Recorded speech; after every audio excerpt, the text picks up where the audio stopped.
Imagine this, you've just landed your dream job in Bangalore. Your first salary hits your account and you're buzzing. You've got a cool RS1 lock to spare. Now, what do you do with it? Invest it all at once or spread it out? This one decision could potentially add lakhs or even crores to your wealth over the next few decades. And guess what? In April 2024 alone, Indians poured over Rs 20,000 crore into mutual funds through SIPs. That's a staggering amount, and it's been growing like crazy. Ultimately, for most young professionals in India, a well-structured SIP is the most sensible and effective way to build wealth consistently. It instills discipline and navigates market volatility with ease. However, understanding lump sum benefits is also key for those one-off windfalls. Which approach do you think is right for you? Let us know in the comments below. Don't forget to like this video, subscribe for more practical finance tips, and hit that notification bell so you don't miss our next video on decoding equity mutual fund categories. As a young professional in India, you're probably at the start of your wealth-building journey. You're earning well, you're ambitious, and you know you need to make your money work for you. But the world of investing can feel like a maze. You hear about SIPs and lump sums, and everyone seems to have a different opinion. Should you take your entire bonus and invest it in one go? Or is it smarter to break it down and invest smaller amounts regularly? Getting this wrong could mean missing out on significant growth, or worse, taking on unnecessary risk. We're talking about your future financial security, your dreams of buying a home, traveling the world, or retiring comfortably. It's a big question, and the answer isn't a one-size-fits-all. The Indian mutual fund industry has seen phenomenal growth. By November 2024, the total assets under management (AUM) had ballooned by a massive 34% to Rs 68 lakh crore. Think about that, Rs 68 lakh crore. And within this, equity mutual funds are a huge chunk, accounting for Rs 30.5 lakh crore, which is about 45% of the total. This shows that Indians are increasingly turning to equity mutual funds for wealth creation. We've also seen SIP inflows regularly crossing Rs 20,000 crore, and even hitting Rs 25,000 crore twice in the latter half of 2024. This surge highlights a growing preference for the disciplined, regular investment approach that SIPs offer. Meanwhile, lump sum investments are also a significant part of the market, especially for those with sudden windfalls like bonuses or inheritances.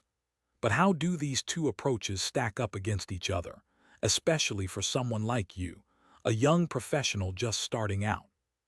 So what exactly are we comparing? A systematic investment plan, or SIP, is like setting up an automatic payment.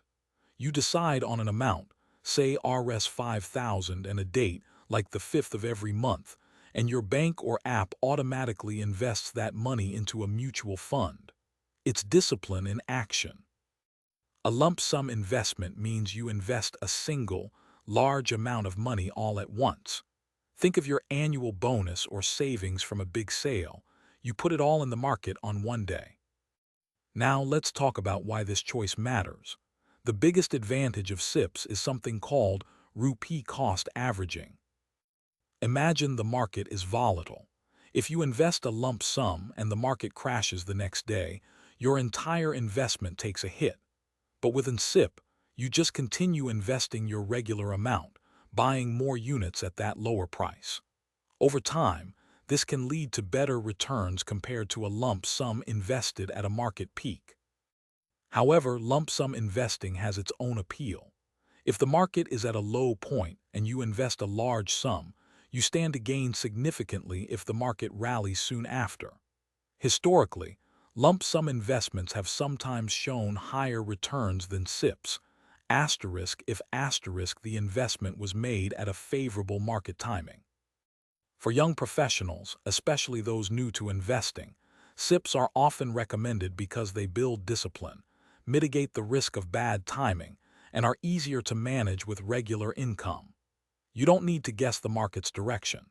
The SEBI, Securities and Exchange Board of India, also promotes SIPs for financial inclusion and disciplined investing. So how do you decide what's best for you? Here are a few actionable steps. 1. Assess your risk tolerance. Asterisk, are you comfortable with the ups and downs of the market, or do you prefer a smoother ride? If you're new or risk-averse, and SIP is likely your best bet.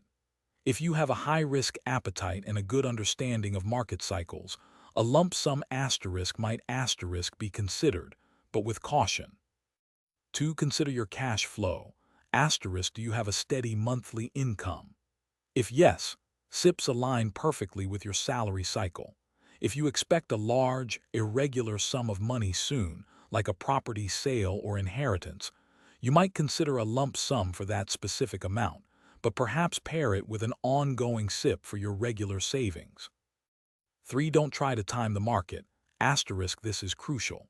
Trying to predict when the market will go up or down is incredibly difficult, even for seasoned professionals. SIPs remove this guesswork. If you have funds for a lump sum, consider investing it over a few weeks or months in smaller tranches instead of all at once. This is called Systematic Transfer Plan, STP, and can be a good middle ground. 4. Start small, be consistent. Asterisk, the most important thing is to start investing somewhere. Even Rs 1,000 a month via SIP can make a huge difference over 20-30 years.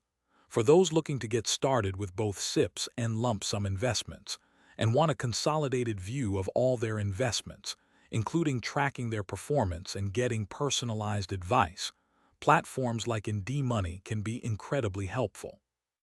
They offer tools to manage your entire financial portfolio efficiently. 5. Review and rebalance. Asterisk, whatever you choose, review your investments annually. Ensure your asset allocation still aligns with your goals and risk profile. If you've invested in equity funds, don't forget to check if your other investments, like fixed deposits or debt funds, are still balanced.